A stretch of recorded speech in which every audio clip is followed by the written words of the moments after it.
할렐루야. 반갑습니다. 한 주간 주님의 보살핌으로 평안하셨기를 바랍니다.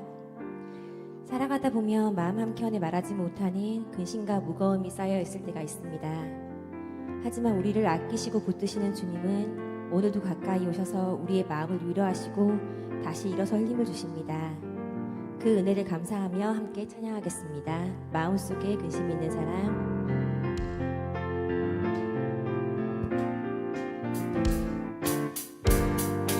마음속에 근심 있는 사람. 마음속에 근심 있는 사람 주 예수 앞에 아뢰어라. 슬픈 마음 있을 때라도 주 예수께 눈물 아뢰라. 나며 기쁜 한숨 쉴 때 주 예수 앞에 아뢰어라. 눈물 한 대 내게 있더라도 주 예수께 아뢰라. 주 예수 앞에 주 예수 앞에 아뢰어라. 주 우리의 친구니 무엇이나 근심하지 말고 주 예수께 아뢰라. 괴로움과 외로움과 두려움 있을 때 주 예수 앞에 아뢰어라. 내일 일을 염려하지 말고 주 예수께 아뢰라. 죽음 앞에 죽음 앞에 겁을 내는 자여 주 예수 앞에 아뢰어라. 하늘나라 바라보는 자여 주 예수께 아뢰라. 주 예수 앞에 다 아뢰어라. 주 예수 앞에 아뢰어라. 주 우리의 친구니 무엇이나 근심하지 말고 주 예수께 아뢰라. 주 예수 앞에 주 예수 앞에 아뢰어라. 주 우리의 친구니 무엇이나 근심하지 말고 주 예수께 아뢰라. 다음 찬양하겠습니다. 주 예수 내 맘에 들어와.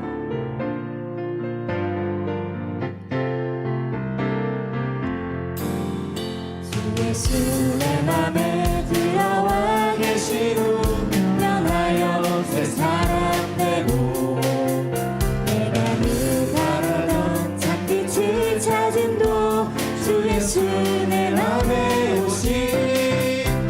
주 예수 내 맘에 오시. 주 예수 내 맘에 오시. 눈이 뜬 내 맘에 기쁨이 넘치는 주 예수 내 맘에 오시. 주 예수 내 맘에 들어와 계시는 망령된 시를 끄고 머리 털보다도 더 많던 내 재단 눈보다 더 휘어졌네. 주 예수 내 맘에 오시. 주 예수 내 맘에 오시. 눈이 뜬 내 맘에 기쁨이 넘치는 주 예수 내 맘에 오시. 내 맘의 소망을 든든히 다짐은 주 예수 내 맘에 오시. 의심의 구름이 사라져 버림도 주 예수 내 맘에 오시. 주 예수 내 맘에 오시. 주 예수 내 맘에 오시. 눈을 뜬 내 맘에 기쁨이 넘치는 주 예수 내 맘에 오시. 사망의 음침한 골짜기 가다가 밝은 빛 보령이 비쳐 저 멀리 하늘 문환하게 보임도 주 예수 내 맘에 오시.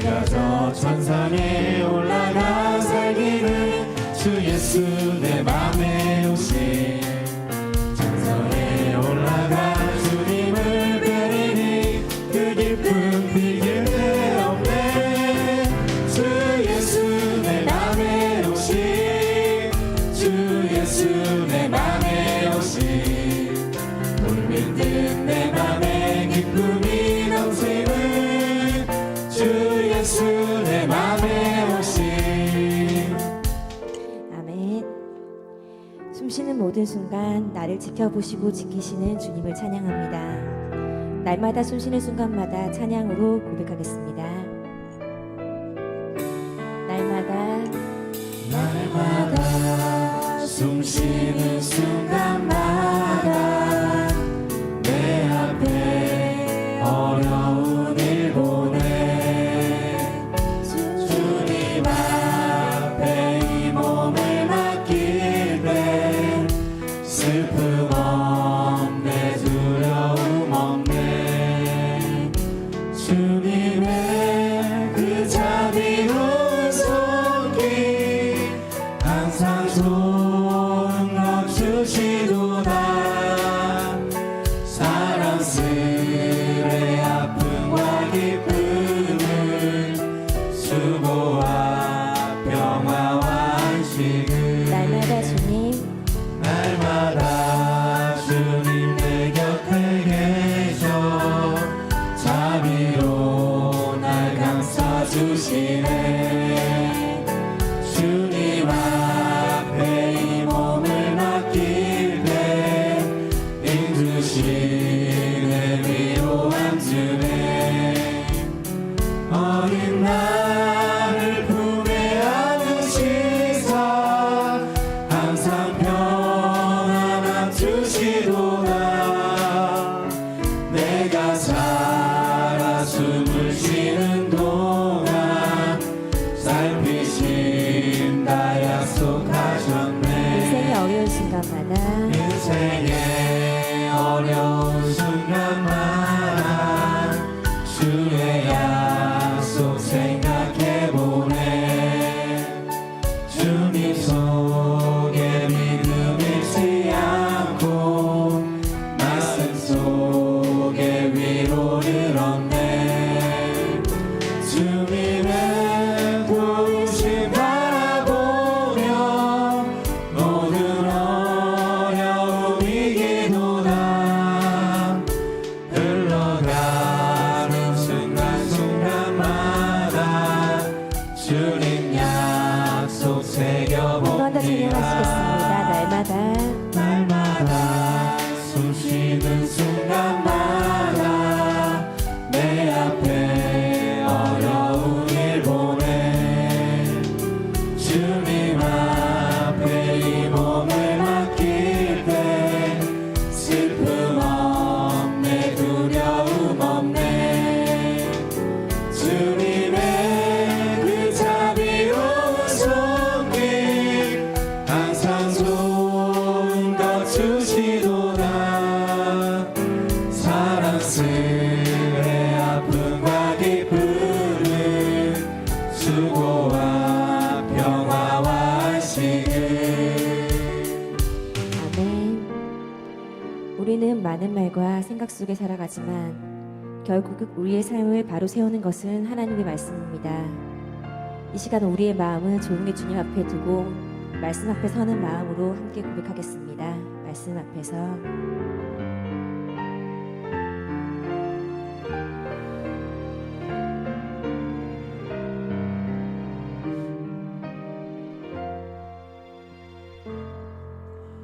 말씀 앞에서 경외함으로 주께 홀로 섭니다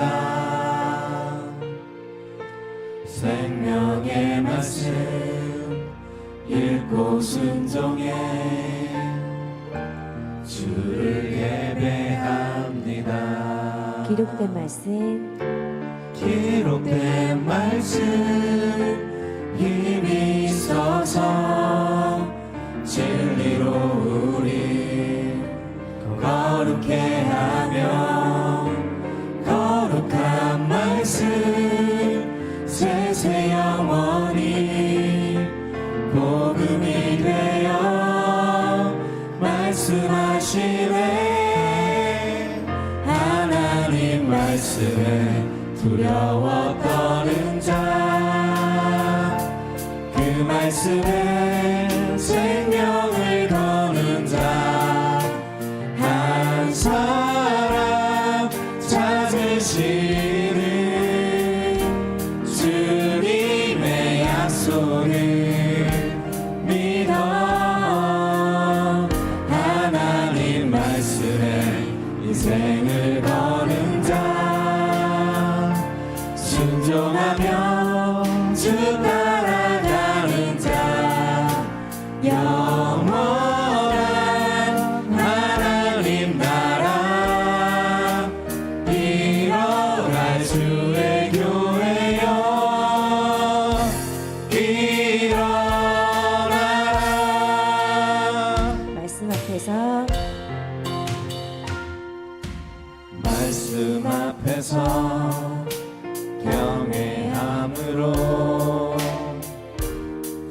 주께 홀로 섭니다.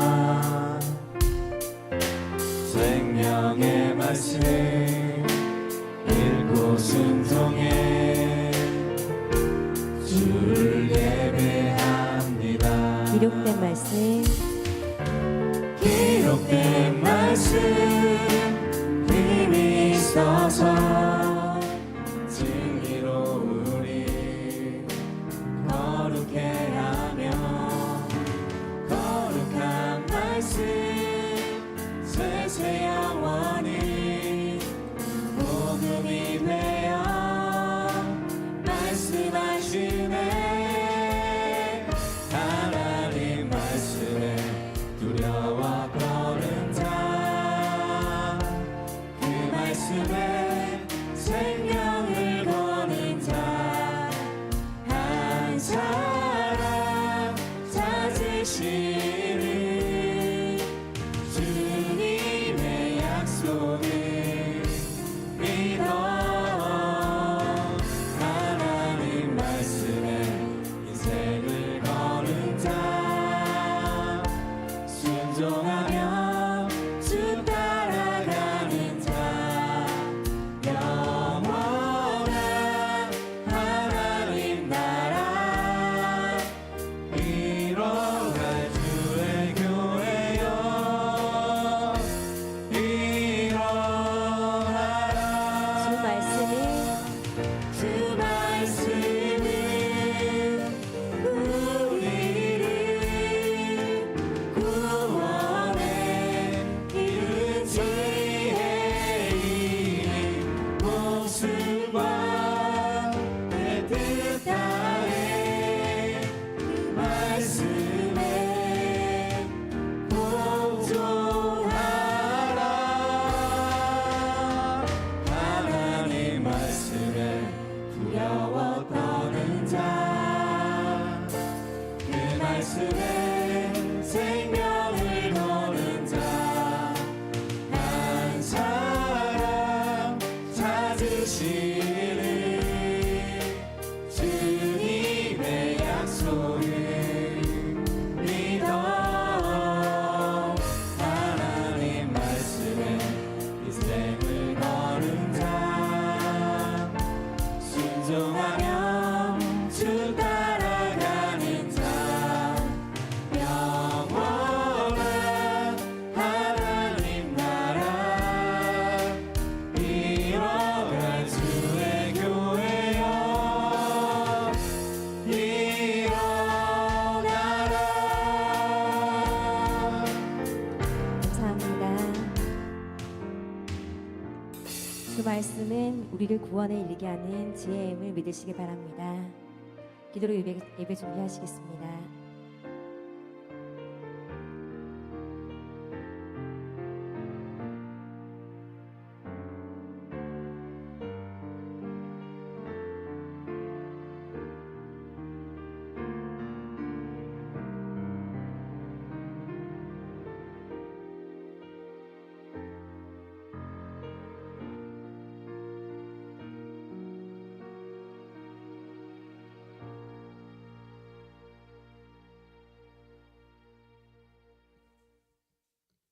감사합니다. 오늘 우리가 함께 모여서 드리는 예배가 하나님을 높여드리고 아울러서 우리 안에 참된 쉼이 회복되는 귀한 예배가 되기를 바랍니다. 다 같이 묵상함으로 5월 17일 주일 예배 하나님께 드리겠습니다.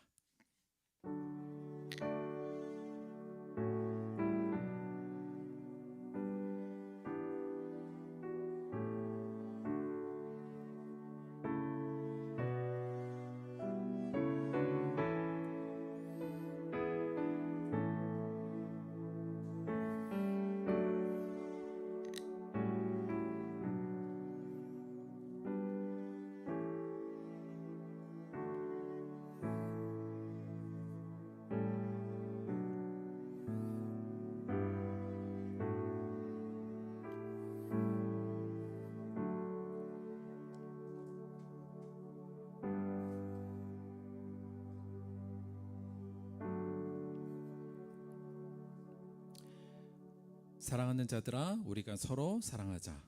사랑은 하나님께 속한 것이니 사랑하는 자마다 하나님으로부터 나서 하나님을 알고 사랑하지 아니하는 자는 하나님을 알지 못하나니 이는 하나님은 사랑이심이라.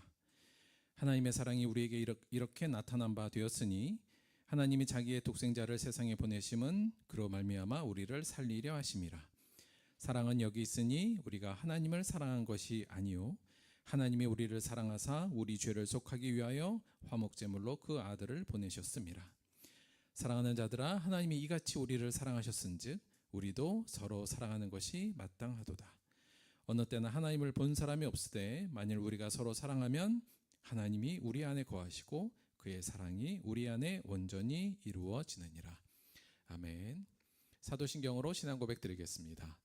전능하사 천지를 만드신 하나님 아버지를 내가 믿사오며 그 외아들 우리 주 예수 그리스도를 믿사오니 이는 성령으로 잉태하사 동정녀 마리아에게 나시고 본디오 빌라도에게 고난을 받으사 십자가에 못 박혀 죽으시고 장사한 지 사흘 만에 죽은 자 가운데서 다시 살아나시며 하늘에 오르사 전능하신 하나님 우편에 앉아 계시다가 저리로서 산자와 죽은 자를 심판하러 오시리라. 성령을 믿사오며 거룩한 공예와 성도가 서로 교통하는 것과 죄를 사하여 주시는 것과 몸이 다시 사는 것과 영원히 사는 것을 믿사옵나이다. 아멘. 오늘은 유재원 성도님께서 우리를 대표하여 기도해 주시겠습니다.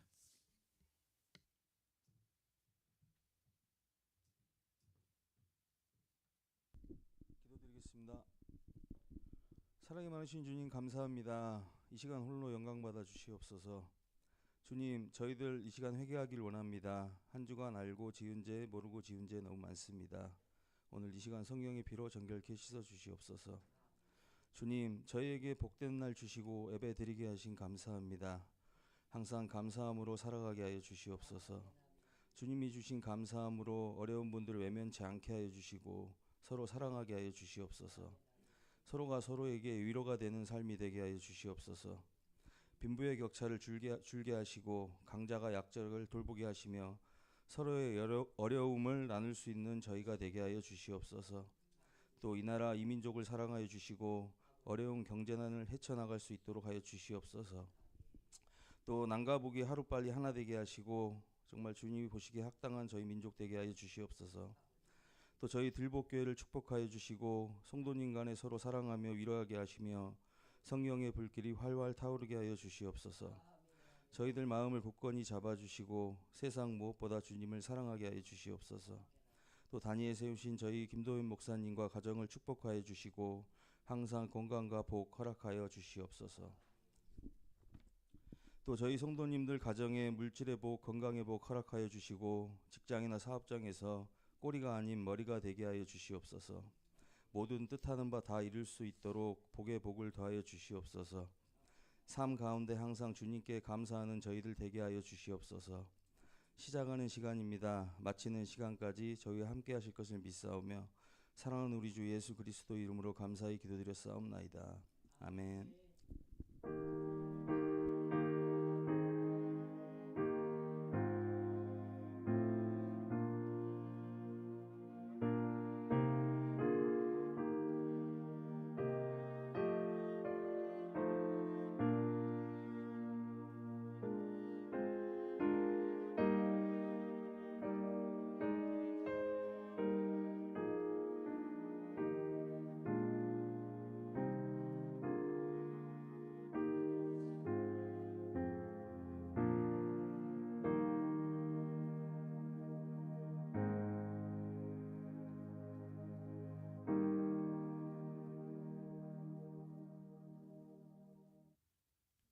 감사합니다. 자, 오늘의 특별 찬송은 우리 임영훈 성도님께서 예수 나의 치료자 불러주시겠습니다. 잠시만요.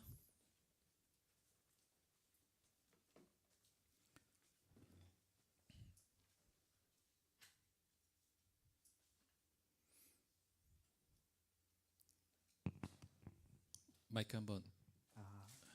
자, 일단 시작하기 전에 우리 큰 박수 한번 보내겠습니다. 차렷 경례. 우리 영훈이가 불러주는 예수 나의 치료자 함께 듣겠습니다.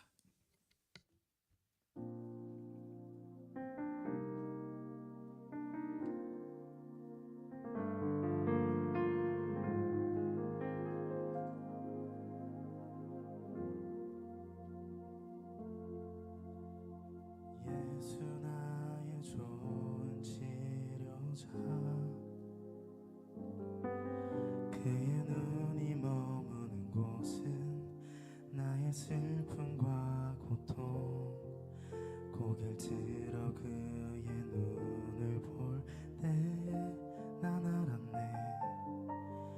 예수 나의 좋은 치료자. 예수 나의 좋은 치료자. 그의 손길이 닿는 곳은 나의 상처와 아픔 영원히 흐를 것 같았던 눈물 다 젖네. 예수 나의 치료자. 나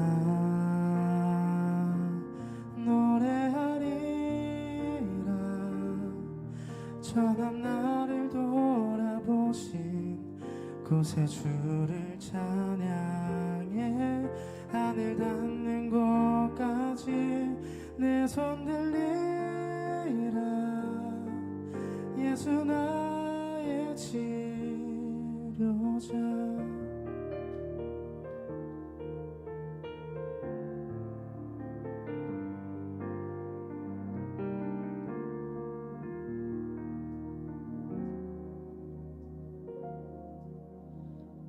예수 나의 좋은 치료자. 그의 손길이 닿는 곳은 나의 상처와 아픔 영원히 흐를 것 같았던 눈물 다 멎었네. 예수 나의 치료자. 나 노래하리라. 천한 나를 돌아보신 구세주를 찬양해. 하늘 닿는 곳까지 내 손 들리라. 예수 나의 치료자. 나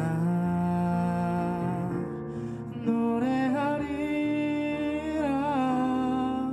천한 나를 돌아보신 구세주를 찬양해. 하늘 닿는 곳까지 내 손 들리라. 예수 나의 치료자. 하늘 닿는 곳까지 내 손 들리라. 예수 나의 치료자.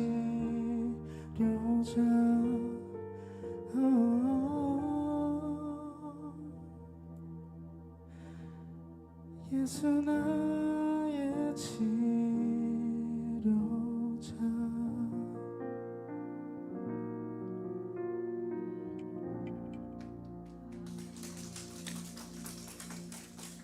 차례 경례 큰 박수 주세요. 수고하셨습니다. 좋은 연주 또 좋은 찬양 감사드립니다.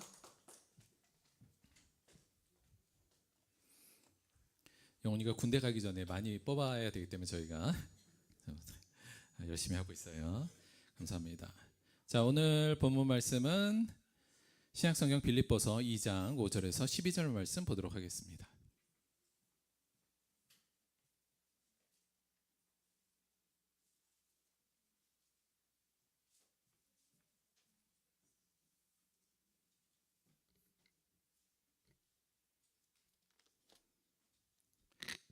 신약성경 빌립보서 2장 5절에서 12절까지의 말씀입니다.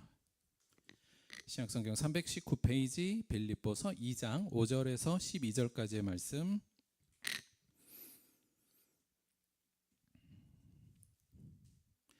우리 교독으로 봉독하겠습니다. 제가 먼저 하겠습니다. 너희 안에 이 마음을 품으라. 곧 그리스도 예수의 마음이니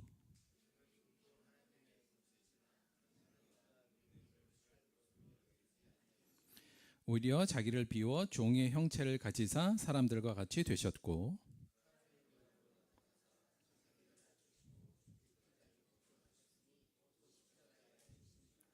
이러므로 하나님의 그를 지극히 높여 모든 이름 위에 뛰어난 이름을 주사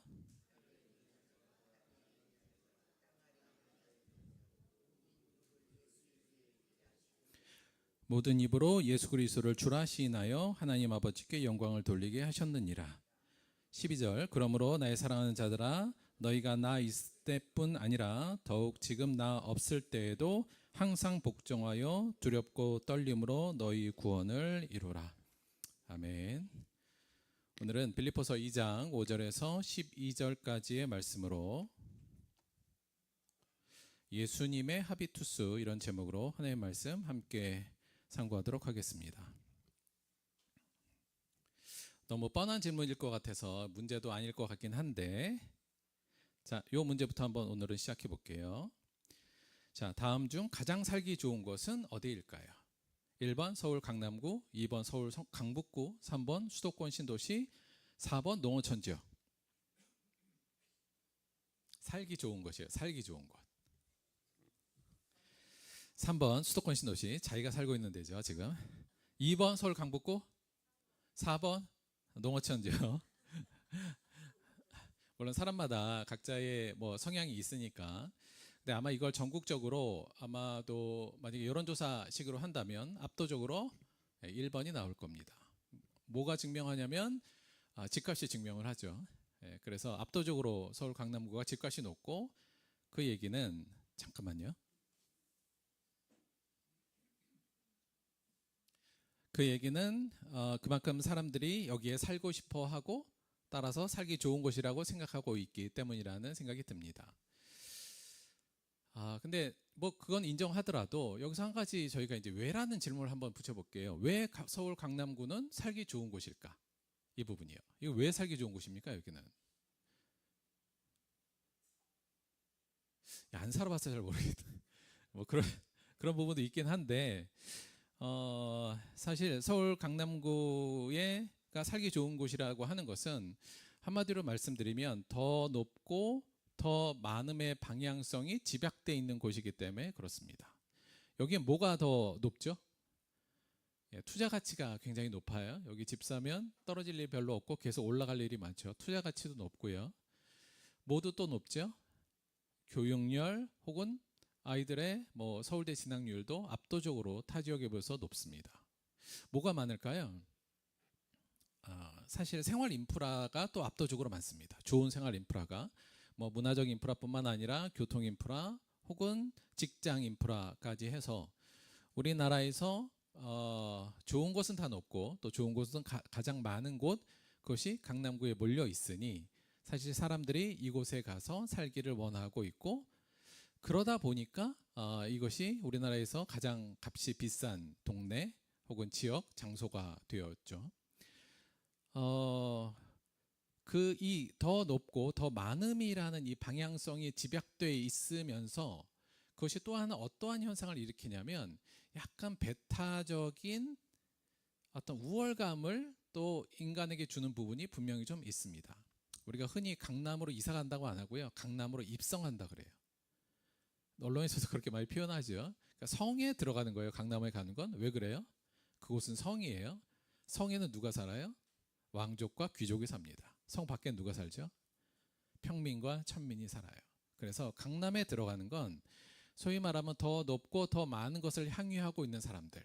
다른 식으로 얘기하면 능력 많고 교양도 있으면서 성공한 사람들이 모여있는 왕족과 귀족 같은 사람들이 사는 동네로 우리 안에 이미지화되어 있습니다. 물론 강남 안에서도 수많은 계단과 그 계층들이 나눠져 있습니다만 근본적으로는 그런 이미지가 있죠.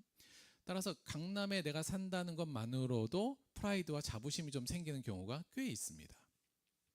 저는 경남 남해군에 살아요 이거 하고 강남구 어디에 삽니다는 벌써 사람들이 느끼는 어떤 감흥이 확 다르죠.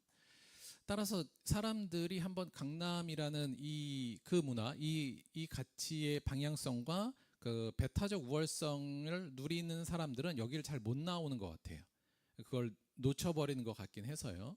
그러니까 강남 사람들은 강남을 안 벗어나려고 하고 이러한 강남의 우수성, 더 높고 더 많음을 추구하는 사람들이 더 강남으로 몰리니까 강남은 계속 집값이 올라가고 있는 게 아닌가 그런 생각이 듭니다. 아마 앞으로도 계속 그런 현상은 일어나지 않을까라는 생각은 저도 지금 뭐 갖고는 있어요.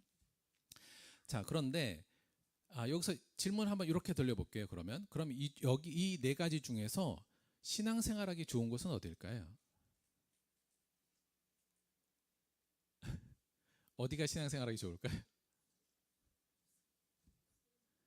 여러분 이게 되게 조금 약간 묘한데 뭐냐면 만약에 같은 사이즈라고 전제하고 목사들도 어느 교회로 취직하여야 되는 목사들이 많잖아요. 그걸 청빙 받으러 간다고 하거든요. 근데 만약에 서울에 있는 강남에 있는 교회에서 사이즈가 같다는 생각으로 청빙이 왔고 강북구에서도 왔고 신도시에도 왔고 농어촌에서도 우리 교회 좀 와주세요 목사님 이랬을 때 네 가지 다 선택지가 있을 때 목사들은 어디로 가려고 할까요? 아마 10명 중에 9명은 서울 강남에 있는 교회로 갑니다. 왜 그럴까요? 더 높고 더 많음이 있는 곳이기 때문에 그렇습니다. 자, 그럼 신앙생활하기에는 어디가 더 좋아요?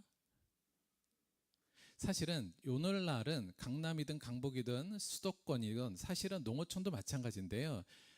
사실은 거의 차이가 별로 없지 않나 싶습니다. 모두 다 더 높고 더 많음이라는 방향성을 향해 다 가고 있고요. 아무리 지방이라 할지라도 그 안에 또한 강남이 있고 그 안에 있는 사람들은 배타적 우월성을 누리면서 살아가고 있는 것도 사실입니다. 강남이 그 중에서 가장 압도적인 상징성으로 지금 우리들에게 와 있는 것뿐 지금 전 세계는 더 높고 더 많음이라는 방향성을 향해 달려가고 있고 더 높고 더 많고 혹은 더 빠르게 더 높고 더 많음을 추구하는 것이 이 세상에 지금 널리 퍼져 있는 하나의 큰 방향성이고 하나의 철학이며 하나의 우리의 삶을 재단하는 틀로 현재 우리 앞에 와 있지요. 사실 이 부분은 다른 것하고도 비슷한 것 같아요. 자, 우리 아이들 내가 가고 싶은 대학 1번 서울대, 2번 인서울대, 3번 지방대 어디죠? 압도적으로 서울대예요. 그럼 여기서 왜라고 지켜보죠. 왜라는 질문을 던지면 왜 그게 좋은 데일까요? 서울대는 그곳이 더 높고 더 많이 가질 수 있는 기회를 우리에게 주기 때문이죠. 여러분 대기업이 좋습니까? 중소기업이 좋습니까? 대기업이 좋죠. 왜요? 대기업이 더 높고 더 많음을 우리에게 주고 있기 때문입니다. 그래서 오늘날 우리 세상의 모든 사람들의 선호와 선택 혹은 취향 이 모든 것을 지배하고 있는 하나의 큰 흐름 방향성은 더 높고 더 많음 하나 더 풀어자면 더 빨리 이 부분이 우리를 지배하고 있죠. 문제는 이 지배 장소에 따라 이 지배적 정도가 조금씩 다르긴 한데 거의 다 많이 퍼져 있지만 그 중에서도 오히려 농어촌은 그 지배력이 조금 더 약화되어 있는 건 상대적으로 맞습니다. 따라서 신앙생활은 어디가 하는 게 좋아요? 사실은 농어촌이 신앙생활하기엔 좋습니다. 그러나 아무도 그 생각으로 농어촌에 가서 신앙생활하는 사람들은 없지요. 목사들도 서울 강남에 가서 목회하고 싶어 하는데 누가 그렇게 하겠습니까? 이게 오늘날 우리가 가지고 있는 좀 어찌 보면 좀 명확한 현실, 인식 또 현실이라고 볼 수 있을 것 같습니다. 우리가 몇 주 전에 이 얘기를 계속 했었어요. 즉 이 더 높고 더 많음이라는 이 흐름 이 틀 안에서 살아야 된다는 것 이렇게 될 때 내가 행복하고 기쁘고 만족스러운 이 모든 것을 우리가 이러한 흐름을 하비투스라고 불렀습니다. 그래서 그때 어떤 저희가 얘기했냐면 이걸 세상의 하비투스라는 말씀으로 좀 드렸어요. 세상의 하비투스 하나의 어찌 보면 하나의 흐름 혹은 하나의 규칙이라고도 볼 수 있고요. 기준이라고도 볼 수 있는 것 세상의 하비투스는 우리의 인식 이면에서 우리의 사고와 감정과 성향과 소원과 목표 혹은 선택과 가치관 등을 점령해 나가고 있는 강력한 어둠의 힘이다. 이렇게 그때 말씀드렸던 것 같습니다. 즉 우리가 중요한 것 중에 하나가 뭐냐면 우리 인식 이면에서 이걸 우리에게 주입시키고 있는 거예요. 더 빨라야 돼, 더 높아야 돼, 더 많이 채워야 돼. 그래야만 좋은 거고 그래야만 의로운 거며 그것이 행복이고 그것이 성공이야를 세상은 우리에게 끝없이 주입하는데 우리 이면에 있기 때문에 우리가 인식을 잘 못한다 이런 말씀을 좀 드렸어요. 우스갯소리입니다만 여러분 고려대 학생들은 연세대 학생들을 좋아할까요? 싫어할까요? 싫어합니다. 원래 연대를 안 좋아하는 건 아닌데 고대에 들어가면 연대를 싫어하게 돼 있어요. 왜냐하면 고대는 연대를 싫어하는 하비투스가 있어요. 그 안에 들어가면 자연스럽게 실어지게 돼 있습니다. 그 안에서 활동하게 되면 우리 안에 내가 느끼건 못 느끼건 간에 내가 속해 있는 직장, 내가 속해 있는 그룹, 내가 속해 있는 지역, 내가 속해 있는 나라, 이 모든 나라들의 하비투스가 우리 안에 계속적으로 침투해 오고 우리를 일정 이상 점령해 가고 있는 게 오늘날 우리의 현실이고, 그것들을 우리가 잘 알아야 된다는 말씀을 좀 드렸어요 그때. 그래서 이 세상의 하비투스 안에 우리는 살고 있는데, 그 세상의 하비투스를 한마디로 표현하자면 저는 남들보다 더 높이 더 많이, 이게 하비투스의 가장 중요한 특징이라고 생각하고 그렇게 바라보면 된다는 말씀을 좀 드립니다. 그래서 우리 안에 지금 각인되어 있죠. 남들보다 더 빨라야 돼, 남들보다 더 많이 채워야 돼, 남보다 더 높이 올라가야 돼. 그것이 성공이고, 그럴 때 우리는 기쁜 거고, 그럴 때 잘 산 거고, 그것이 행복이야. 이것이 우리 안에 뭐 생각할, 비판하거나 그것을 왜라고 질문을 던지기도 전에 우리 안에 이미 각인되어 있어서 자랑스럽게 그것을 받아들이고 있고 그것을 향해 가고 있다, 이렇게 볼 수 있습니다. 자, 그렇다면 그렇게 됐을 때 이 세상의 하비투스, 더 높이 더 많이가 내 안에 각인되어 있는 삶은 대체 어떤 특징을 가질 것인가, 이거에 대해서도 저희가 말씀을 드렸는데 다시 조금 말씀을 드리면, 일단 이 하비투스에 점령당하면서 우리가 살면 일단은 현재에 대해서 불만족할 수밖에 없어요. 현재의 감사함이 현저히 떨어집니다. 왜냐하면 남들보다 더 많이 더 높이잖아요. 그러니까 언제든지 더 높이 올라가고 더 많이 채워야 되기 때문에 현재는 늘 불안하고 불만족스러워요. 일정 부분 있지만 더 많이 얻어야 되고 더 높이 가야 되는 마음 때문에 현재에 대해서 늘 불만족스러운 마음이 듭니다. 아울러서 늘 불안하죠. 왜 불안해요?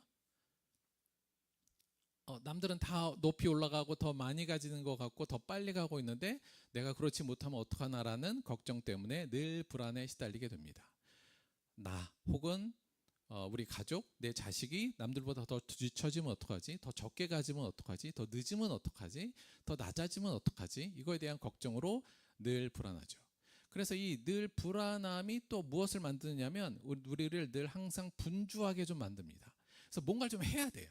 왜냐하면 가만히 있으면 자꾸 뒤처지는 것 같아서 뭐든 해야 됩니다. 그래서 끊임없이 자기 배열을 하고 사실은 제대로 쉬지를 못해요. 쉴 때도 조금 더 어떻게 더 빨리 갈 수 있고 더 높이 갈 수 있는가를 늘 생각하는 쉼이지 진정한 쉼을 느끼지 못합니다. 그래서 늘 분주해요. 혹은 어떤 사람은 뭐 덕질 뭐 이런 식으로 분주하기도 하고 잊어버리기 위해서 불안을, 대부분은 그 불안함, 뒤처지면 안 된다는 불안 때문에 뭐든지 하나라도 더 내 안에 채워놓고 조금이라도 더 높은 위치로 가고자 늘 분주하고요.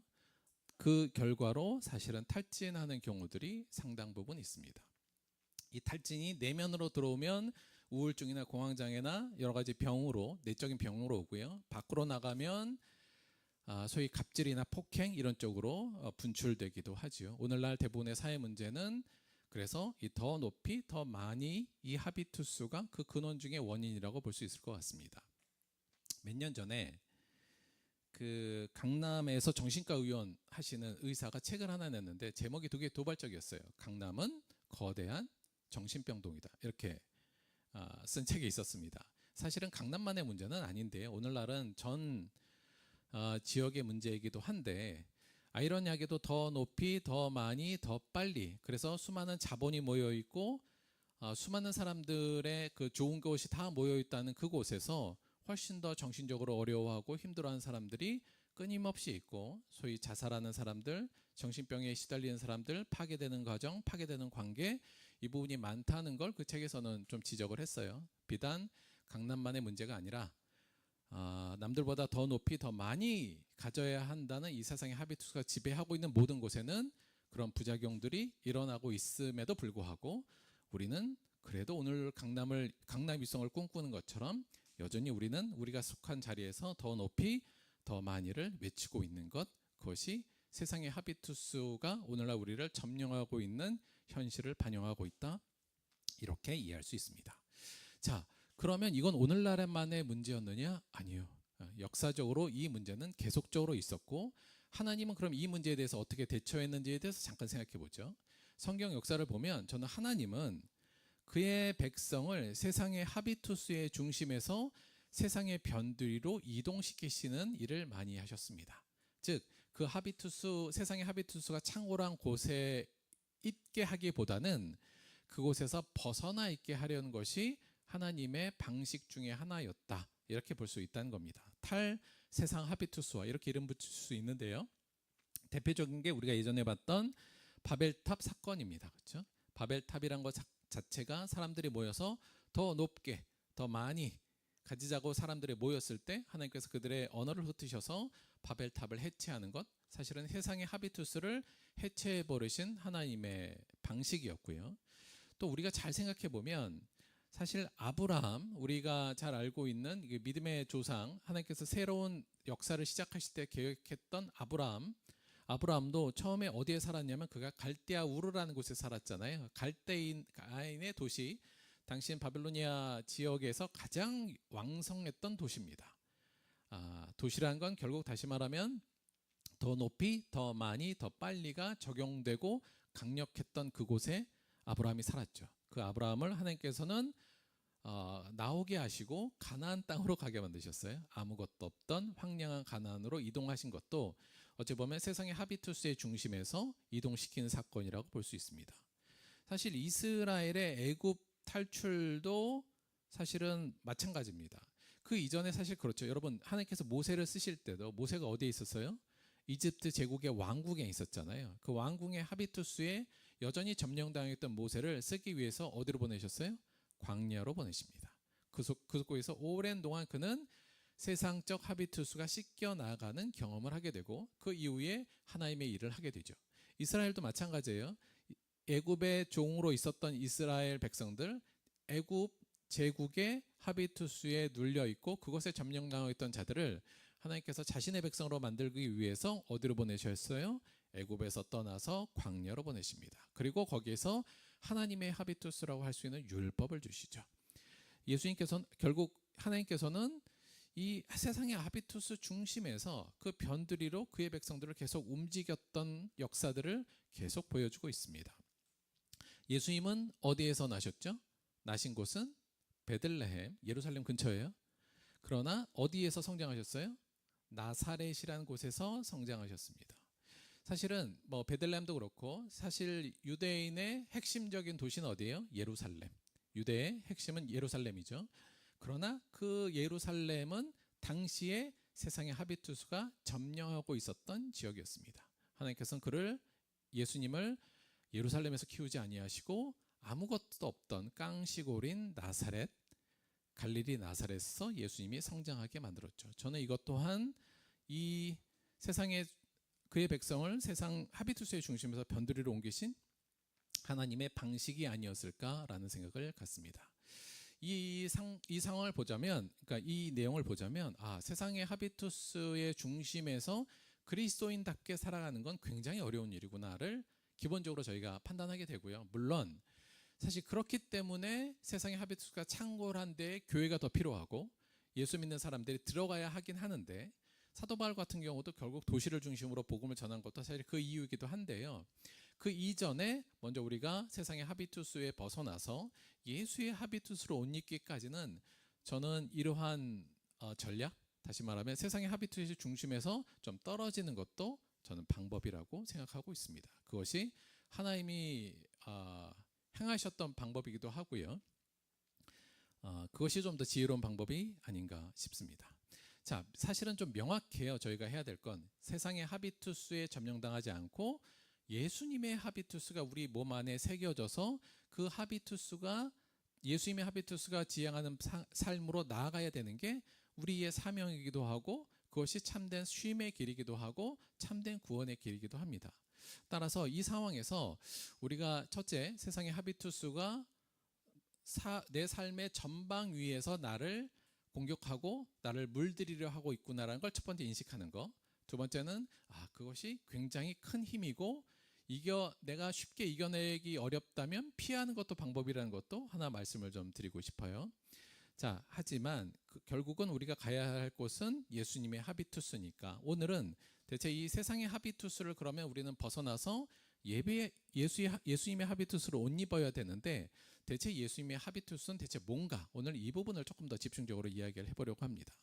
세상의 하비투스는 저는 한마디로 다시 표현하자면, 그리고 기호로 표현하자면 이렇게 보면 될 것 같아요. 즉 세상의 하비투스는 결국 상승의 하비투스입니다. 더 높이, 더 많이, 이게 세상이 우리에게 요구하고 우리를 어찌 보면 점령하고 싶어하는 하나의 하비투스적 특징이죠. 성경에도 사실은 이걸로 상징되는 것들이 많이 나왔습니다. 아까 봤던 바벨탑도 그랬고요. 이집트 제국도 이 상승의 하비투스가 절정에 달한 당시 최고의 나라이기도 했고요. 그 이후에 뭐 바벨론 제국이나 예수님 당시의 로마 제국들도 사실은 다 이 상승의 하비투스의 최정점에 있었던 국가요 도시들이었습니다.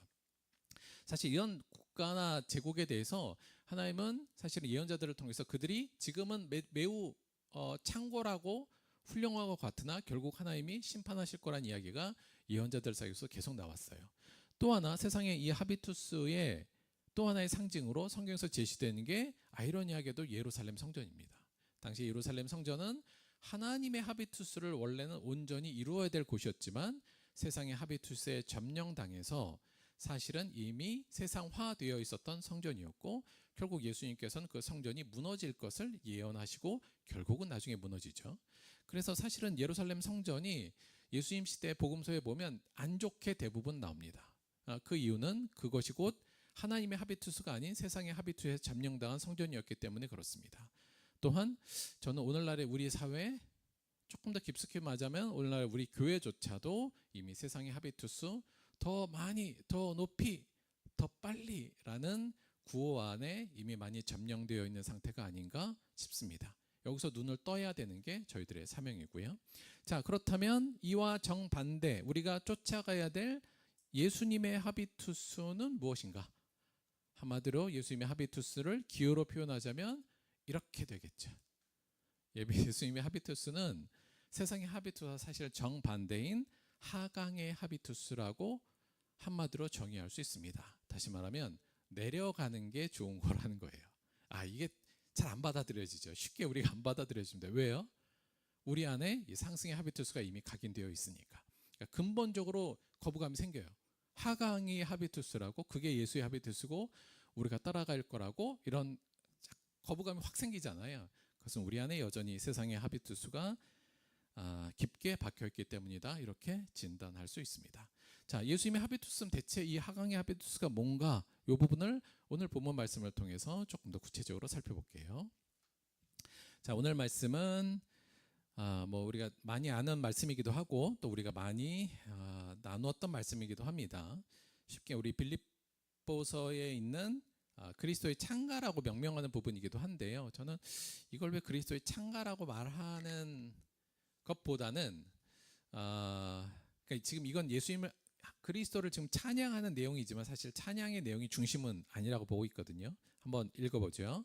너희 안에 이 마음을 품으라 곧 그리스도 예수의 마음이니 그는 근본 하나님의 본체시나 하나님과 동등됨을 취할 것으로 여기지 아니하시고 오히려 자기를 비워 종의 형체를 가지사 사람들과 같이 되셨고 사람의 모양으로 나타나사 자기를 낮추시고 죽기까지 복종하셨으니 곧 십자가에 죽으심이라.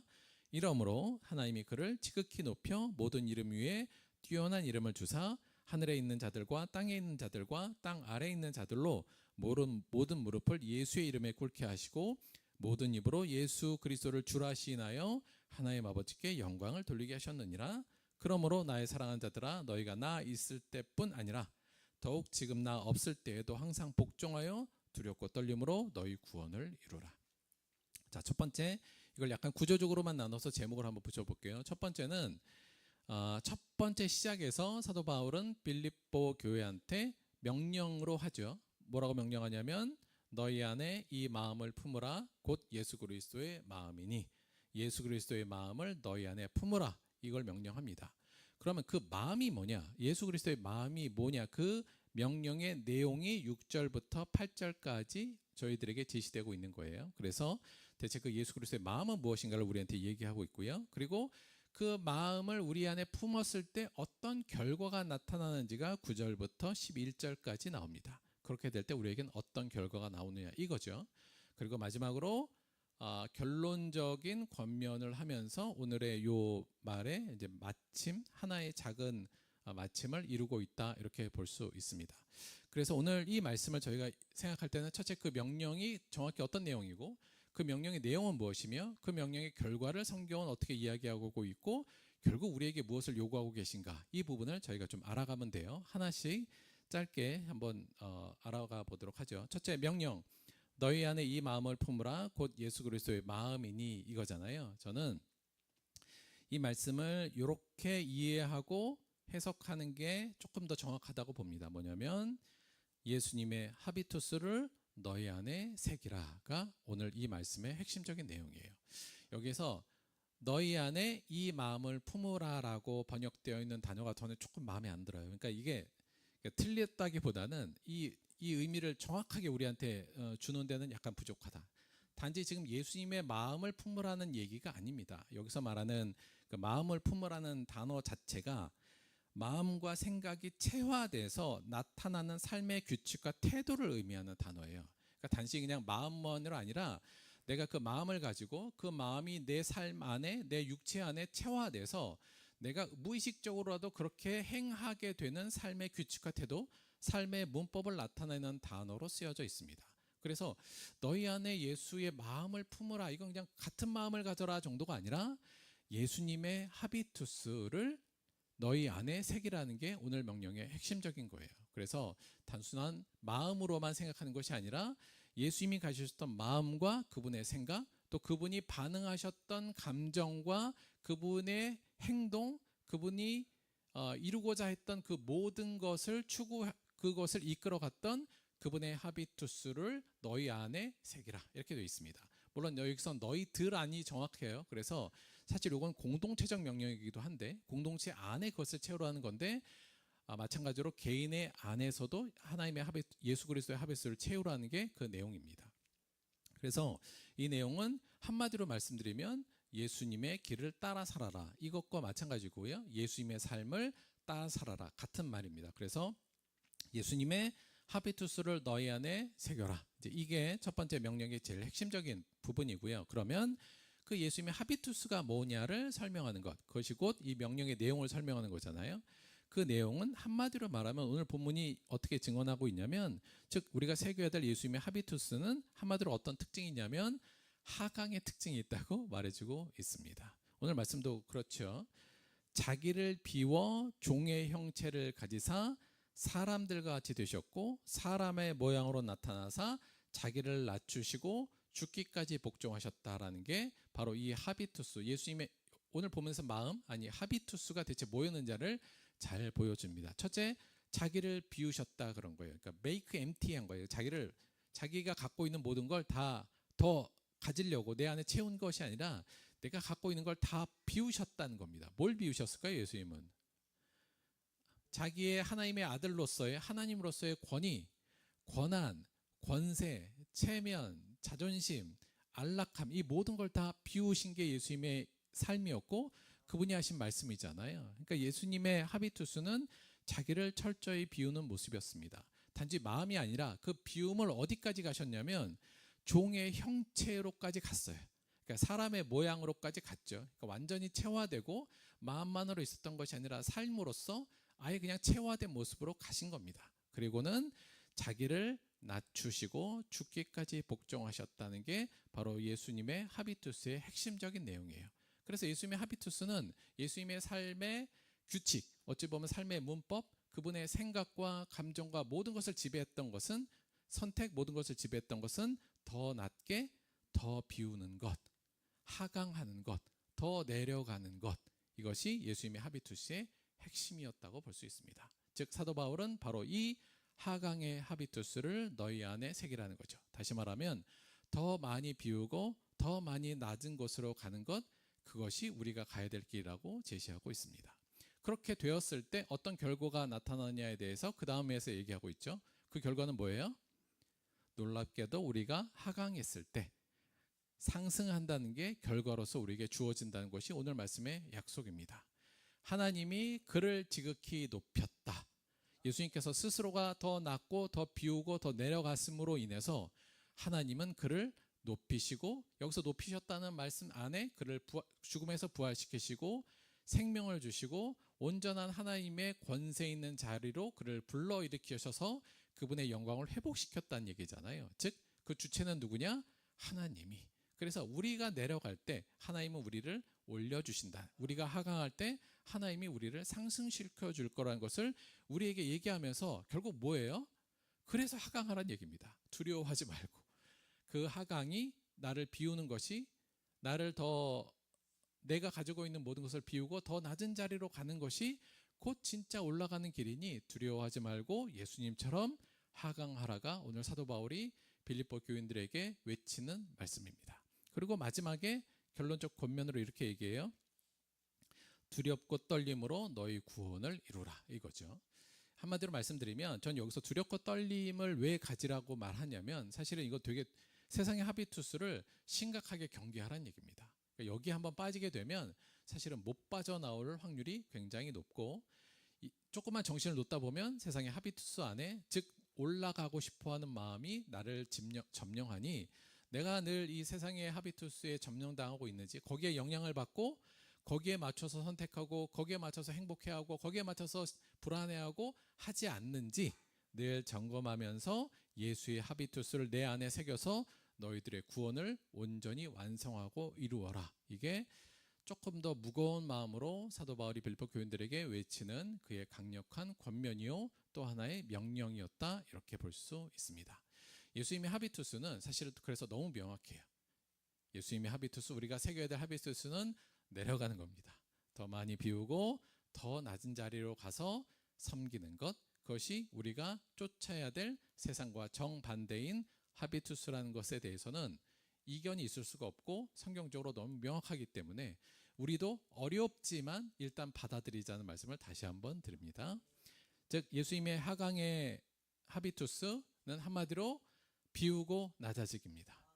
삶에 있어서 이건 이런 거예요. 그러니까 내가 비울수록, 그러니까 내 모든 선택과 내 사고와 생각이 더 비워야지, 더 내려가야지, 이렇게 생각한다는 거고요. 그럴 때 내 안에 행복감이 생기고 만족감이 생기고, 그래서 더 많이 그것을 선택하게 만들어가는 과정, 그것이 바로 예수님이 사실은 삶으로서 보여준 모습이었습니다. 예수님의 모든 선택, 그분의 모든 감정, 그분의 모든 지향점은 사실은 더 낮아지고자 하는 이 하강의 하비투스였던 것은 저희가 부인할 수 없어요. 사실 생각해보면, 아주 간단하게만 보면 예수님의 태어남부터 그렇잖아요. 태어남부터 가장 낮은 곳에 오시지 않았습니까? 가장 높으신 분이 가장 낮은 인간의 모습으로 옴에도 불구하고 그 중에서도 가장 낮은 자의 모습으로 내려오시는 것, 그것이 바로 예수님의 오심의 목적이었고, 사실 예수님의 말씀의 대부분도 좀 그랬어요. 우리가 오랫동안 살펴봤지만 예수님의 산상수훈의 내용도 사실은 이 내용이고, 낮아지고 비워내라는 게 예수님의 산상수훈의 핵심적인 내용이었고요. 또 예수님께서는 이 세상의 하비투스를 우리가 정면으로 반박해야 된다는 얘기를 꽤 많이 하셨습니다. 특히나 이 말씀 우리가 잘 아는 거예요. 너희 중에 누구든지 으뜸이 되고자 하는 자는 모든 사람의 종이 되어야 하리라. 세상에서 높아지는 것이 좋은 거고 의로운 거고 행복한 것이지만, 하나님의 하비투스, 예수님의 하비투스 안에서는 종이 되는 것이 곧 좋은 것이라는 것이 예수님의 이 역설의 말씀이었고, 사실 많은 그 당시의 사람들을 어렵게 만들긴 얘기였기도 함과 동시에 크나큰 충격을 줬던 말씀이기도 했습니다. 아울러서 예수님의 별명이 뭐였었다고요? 당시 사람들에게 죄인들의 친구. 예수님은 죄인들의 친구였어요. 사실은 우리가 막 소위 말하면 부촌 이런 데 들어가고 싶어하는 근본적인 이유는 뭡니까? 여러 가지 이유들이 있지만 거기 가면 소위 말하면 부자들이 많이 살잖아요. 좋은 사람 인프라가 많아요. 그런 사람들과 사귀는 거에 내가 잘 되는 지름길이 되기도 하고, 사실 그렇게 가는 경우도 굉장히 많지 않습니까? 예수님께서는 당시에 높은 사람들, 권력 있는 자들을 만나시지 않고 더 낮은 곳으로 사람들이 소외받고 죄인들, 더럽다고 얘기하는 자들을 스스로 찾아가셔서 그들의 친구가 되시고 그들과 함께 식사하시고 그들을 보듬어 주신 일을 하신 것, 예수님의 하비투스가 뭐였기 때문에? 하강이었기 때문에, 낮아지는 것이었고 비워내는 것이기 때문에 가능한 일이었습니다. 예수님께서 십자가에 달려 돌아가시기 전에 제자들과 함께 있으면서 마지막으로 하셨던 행동, 그들에게 보여주셨던 거 뭐였어요? 제자들의 발을 씻기셨죠. 그러면서 뭐라고 그러셨어요? 내가 주와 또는 선생이 되어 너희의 발을 씻었으니 너희도 서로 발을 씻어주는 것이 옳으니라. 이렇게 살아야 돼. 어떻게 해요? 내가 주인과 종이 되어서 내 밑에 있는 사람들이 나를 섬기는 것을 즐거워하고 그것을 당연하게 받아들이는 것, 그건 세상의 하비투스잖아. 그렇게 살면 안 돼. 거기에 점령되지 말고 내 하비투스대로 살아. 내 하비투스는 뭐예요? 높은 사람이 아랫사람을 섬기는 것. 그래서 더 낮은 곳으로 가는 것, 내 자존심도 비우는 것, 내 체면도 비우는 것, 내 위신도 비우고 내 권위와 권한도 내려놓고 사람들을 섬기고 사랑하는 것, 그것이 예수의 하비투스임을 우리에게 몸으로 보여주신 일이며 말씀으로 이렇게 명령하셨습니다. 마지막으로 그분의 하강의 하비투스가 최정점에 이뤘던 사건은 뭐예요? 예, 십자가 사건. 예. 그야말로 가장 낮은 곳에 모든 것을 비워낸 결과가 예수님의 십자가 사건이었다고 볼 수 있습니다. 따라서 예수님의 하비투스는 그분의 모든 것을 결정지었던 삶의 문법이요, 존재적 문법은 하강하는 거였습니다. 더 내려가고 더 비워내는 것. 그리고 오늘 말씀은 우리에게 이 길을 제시하며 따라오라고 말씀하고 있습니다. 사랑하는 성도 여러분, 이게 저항감이 있죠. 뭐 저도 그래요. 저도 저항감이 있습니다만 이건 명확합니다. 우리가 따라가야 될 것은 예수의 하비투스, 하강의 하비투스요, 더 비우고 더 낮아지는 하비투스가 우리 안에 새겨져야 됩니다. 그럴 때 우리는 구원을 온전히 이루게 될 것이기 때문에 그렇습니다. 정리해 볼게요. 첫째, 예수님의 하비투스. 요즘 애들 설교 제가 요약하라고 시켰기 때문에 오늘 조금 어려워서 정리해 드립니다. 얘들아 잘 받아 적어야 돼. 첫째, 일단 이렇게 이것부터 말씀을 좀 드릴게요. 일단 나의 생각과 감정과 행동과 나의 소원과 선택 등 내 삶의 모든 것에 대해 사실 좀 왜라고 좀 물어봤으면 좋겠어요. 이거 내가 왜 이거 하려고 그러지? 나 지금 왜 내 감정이 왜 이렇지? 이런 거요. 나는 왜 지금 이걸 선택하려고 하고 있고 내 마음에 왜 이런 소원이 들고 있지? 이게 세상의 하비투스에 의해서 발생하는 건지 아니면 예수님의 하비투스에 의해서 발생하는 건지에 대해서 좀 구분해서 봐야 되기 때문에, 그래서 조금 너무 당연하게 받아들이지 마시고 왜라는 이유를 한번 붙여보시고 이게 어떤 하비투스에서 비롯된 것인지를 잘 성찰할 필요가 있습니다. 그래서 이게 세상의 하비투스 때문에 내가 지금 즐거워하는 거구나. 그러면 거기에 큰 의미를 좀 안 뒀으면 좋겠어요. 세상의 하비투스 때문에 내가 지금 너무 불안하구나. 더 높이 올라가야 돼. 더 빨리 가야 돼. 더 많이 가져야 돼. 이 하비투스에 내가 밀려서 지금 불안해하고 있으면 이거 내가 굳이 불안하지 않아도 될 일을 갖고 씨름하고 있구나. 이렇게 생각하면 되고요. 그래서 왜라는 것을 붙이지 않으면 너무 세상의 하비투스가 우리 안에 자연스럽게 들어오기 때문에 사실은 그냥 이렇게 물들어 버리는 상황이 있기 때문에 저는 이 우리의 모든 생각과 감정과 행동과 소원, 이 모든 것에 왜를 묻고 그것에 영향을 주고 있는 하비투스가 뭔지를 잘 파악해 보자, 이 말씀을 좀 드립니다. 사실은 현실적으로 보자면 그래서 사실은 다 시골로 내려가서 살면 좋겠죠. 근데 사실은 뭐 저도 시골에도 있어 봤습니다만 시골도 사실은 뭐 정신 안 차리면 똑같더라. 하지만 도시는 제가 볼 땐 더 심하고 서울에 뭐 수도권, 서울, 뭐 강남 그 뭐 점점 더 심하니까, 그렇다고 우리가 완전히 장소를 제가 원하기는 그래서 내가 모이는 어떤 집단들 혹은 직장도 바뀌기는 어려우니까, 그렇죠. 그러니까 대기업에 다니는 사람들은 대기업의 하비투스가 몸에 들어올 수밖에 없어요. 강남의 사람들은 강남의 그 하비투스의 특징을 영향을 안 받을 수가 없습니다. 그러니까 이걸 우리가 완전히 벗어나지 않는다면 첫째는 깨어 있어야 돼요. 그래서 이 하비투스가 내 안에 들어오고 있다는 사실을 인식하면서 늘 이것을 경계하는 모습을 분명히 해야 된다. 이 말씀을 다시 한번 드립니다. 두 번째는 세상의 하비투스는 그 왜라고 저희가 질문을 던졌을 때 그 내 행동과 모든 것의 근원이 세상의 하비투스라면 거기에 대해서 우리가 경계하자는 말씀, 그 세상의 하비투스의 특징은 더 높이 더 많이를 추구하는 상승의 하비투스다. 이걸 너무 그래서 자연스럽게 받아들이시면 안 돼요. 그러니까 이게 우리 안에 너무 자연스럽게 들어와 있잖아요. 사실 생각해보면 좀 그렇습니다. 우리 어린 아이들이 이제 막 사회생활, 친구 또래들과의 사회생활을 하면서 상대를 공감의 대상으로 보는 것이 아니라 경쟁의 대상으로 보면서 시작하는, 그것이 교육의 현장의 첫걸음인 게 오늘날의 현실이지 않습니까? 이게 이 세상의 하비투스가 그만큼 오늘 우리 안에 아주 깊게 들어와 있기 때문에 사실은 이거를 정신 안 차리면 그냥 받아들인다. 당연히 그래야 된다고 생각이 든다는 이 부분을 생각하시고 더 높이 더 많이는 우리의 육체적으로는 더 좋아 보이나 하나님은 이 부분을 분명히 경계하라고 말씀하셨다는 걸 꼭 기억해 주시기 바라고요. 세 번째, 그러면 우리가 추구하고 우리 안에 새겨야 될 예수님의 하비투스는 뭐냐? 더 낮고 더 비우기를 추구하는 하강의 하비투스다. 말씀드리기 좀 민망합니다만 여러분, 내려가는 걸 즐거워하시기 바랍니다. 예, 내가 비워낼 수 있을 때 기뻐하시기 바랍니다. 내 것을 자존심이 막 내 안에서 뿜뻑 오르는 것이 아니라 내가 내 자존심을 스스로 내려놓을 때 행복해하고 기뻐하고 만족하는 것. 내가 사람들의 모임에서 상석에 가는 것이 아니라 맨 말단으로 스스로 내려가는 것에 대해서 흐뭇해하시고 내가 예수의 길을 따라가고 있구나, 내가 내 십자가를 지고 있구나, 이렇게 생각할 수 있는 것. 따라서 더 낮고 더 비우는 것이 불행하거나 창피하거나 실패자가 아니라 진정한 승리자의 길인 것을 꼭 기억해 주시기 바랍니다.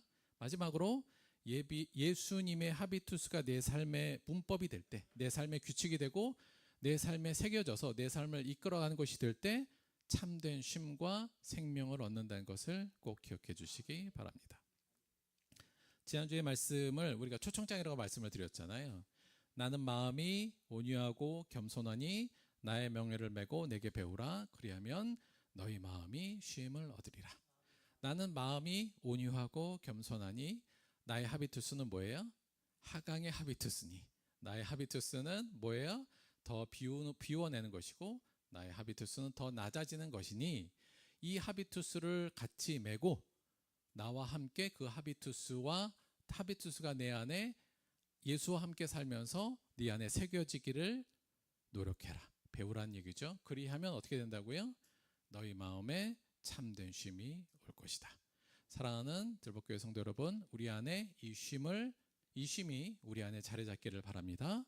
그러기 위해서 예수의 하비투스, 내려감의 하비투스를 기쁨으로 받아들이고 내 안에 새겨넣게 되기는 이 일에 우리의 삶을 걸고 이 모습에 그 모습을 소망하며 하루하루 배워나가는 저와 여러분이 되기를 주님의 이름으로 축원드립니다. 말씀 생각하시면서 함께 잠시 기도하도록 하겠습니다.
하나님 고맙고 감사드립니다.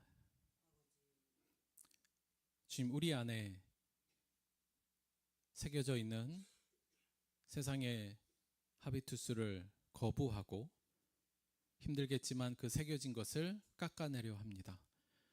성령님이 깎아내려는 작업을 할 때 거부하지 않고 함께하는 우리가 되게 도와주옵소서. 그 안에 예수의 하비투스를 새겨넣게 하여 주옵소서.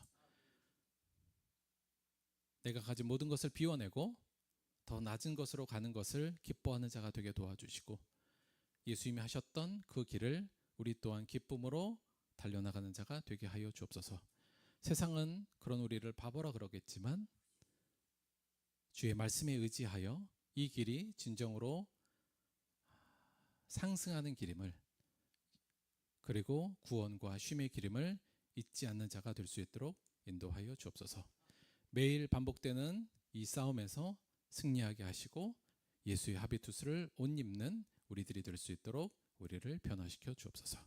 감사드리며 예수님의 이름으로 기도드렸습니다. 아멘.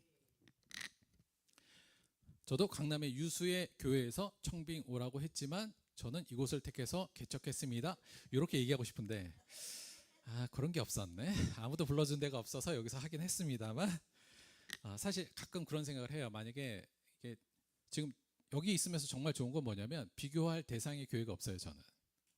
그렇잖아요. 여러분 제가 저기 어디 도시에 있는 어느 상가에서 개척을 했으면 교회들이 주변에 엄청 많잖아요. 그럼 거기 안에서도 누가 더 높니? 누가 더 부흥하고 있니? 아마 이걸로 많이 싸웠을 것 같습니다. 여기 오니까 그런 게 아무것도 없네. 너무 좋아요. 장소도 중요하다. 이 말씀 드립니다. 모르겠어요. 했으면 저도 뭐 강남 유소의 교회로 갔을지 모르겠는데 아마 안 갔을 것이다. 이렇게 생각하고 있습니다. 자, 오늘은 저희가 요걸 할 타이밍이 많지 않을 것 같아서 오늘 작년에 했던 이벤트인데 오늘 이 이벤트 할 거예요. 이벤트 미션 그야 다시 이번엔 제목을 이렇게 붙였어요. 26년 봄 미션 하나님의 아름다움을 찾아라. 박수 한번 주세요. 박수. 자, 작년에도 요거 한번 했는데 뭐 규칙은 간단합니다. 식사하시고 교회 내에 있는 꽃 10개를 찾으셔서 핸드폰으로 찍어 갖고 오시면 돼요. 임무를 완수하신 분들에게 선물 드립니다. 자, 우리 교회 안에 지금 꽃이 한 2, 30종 이상 있을 거예요. 그 중에서 여기 열매도 하나 넣었어요. 근데 그 중에서 금낭화, 완두콩콩, 샤스타데이지, 괭이밥, 찔레꽃, 클레마티스, 차이브, 아스파라거스꽃, 황금측백 나무꽃, 홍매실을 찍어 갖고 오시면 돼요. 근데 요거 핸드폰 없는 사람도 있을 수 있잖아요. 팀으로 하셔도 되고 둘이 해도 되고 셋이 해도 돼요. 그래서 식사하시고 뭐 순서는 상관이 없어요. 이따가 뒤에 요거 하나 붙여 드릴 거예요. 끝나고 요 화면도 띄워 드릴 거고. 그래서 식사하시고 교회 안에 있어요. 교회 안에 대부분 다. 그래서 교회 안에 있는 요 꽃들을 찾으셔서 사진 찍으시고 저한테 가져오시면 다 완성한 분들에게 선물 드리도록 하겠습니다. 밥 먹고 소화도 시킬 겸 꽃도 잘 찾아보시고 미션도 완성하시면서 하나님이 참 멋지고 아름다운 것을 우리에게 주고 계시나도 한번 생각해 주셨으면 좋겠습니다. 뭐 어렵지 않죠? 예, 끝나고 바로 밥 먹고 뭐 이렇게 1등하는 사람에게 뭐 준다가 아니에요. 다 하시면 되니까 조금 어려우신 분들은 팀 짜서 열심히 미션 완수해 주시기 바랍니다. 다시 한번 말씀을 또 하나 드리면 지난주에 저희 교회가 원래 행사 같은 거 거의 안 하잖아요. 근데 오랜만에 정말 행사 비슷한 거 하나 했어요. 하시느라 많은 분들이 고생하셨는데 다시 한번 감사하다는 말씀 그것만 마저 드리겠습니다. 헌금을 위해서 기도하고 주기도문으로 오늘 예배 마치도록 하겠습니다.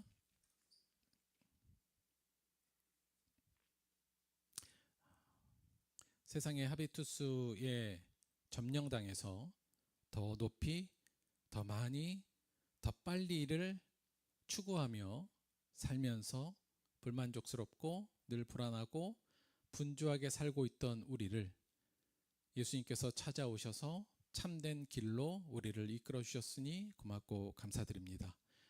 주님, 이제 그 길에서 졸업하고 예수님이 주시는 새로운 삶의 길, 예수님의 하비투스를 몸에 새기고 살아가기로 결단하며 나아갑니다.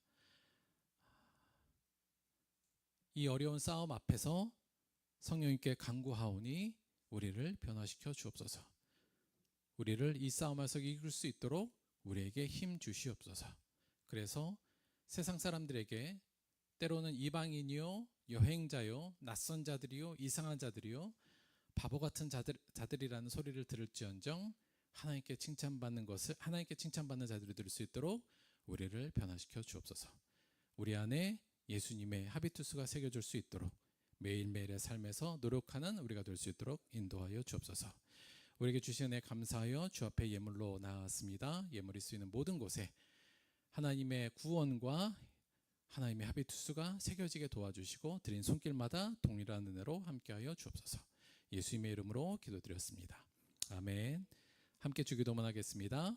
하늘에 계신 우리 아버지여, 이름이 거룩히 여김을 받으시오며 나라가 임하시오며 뜻이 하늘에서 이루어진 것 같이 땅에서도 이루어지이다. 오늘 우리에게 일용할 양식을 주시옵고 우리가 우리에게 죄 지은 자를 사하여 준 것 같이 우리 죄를 사하여 주시옵고 우리를 시험에 들게 하지 마시옵고 다만 악에서 구하시옵소서. 나라와 권세와 영광이 아버지께 영원히 있사옵나이다. 아멘.